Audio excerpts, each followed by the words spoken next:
గౌరవనీయులు కోనిదాల పవన్ కళ్యాణ్ గారు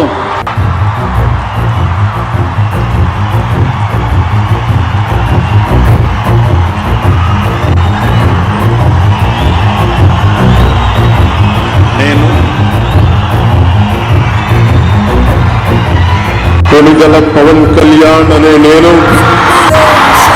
శాసనం ద్వారా నిర్మితమైన భారత రాజ్యాంగం పట్ల నిజమైన విశ్వాసం విధేయత చూపుతానని, భారతదేశ సార్వభౌమాధికారాన్ని సమగ్రతని కాపాడుతానని ఆంధ్రప్రదేశ్ రాష్ట్ర మంత్రిగా నా కర్తవ్యాలను శ్రద్ధతో అంతఃకరణ శుద్ధితో నిర్వహిస్తానని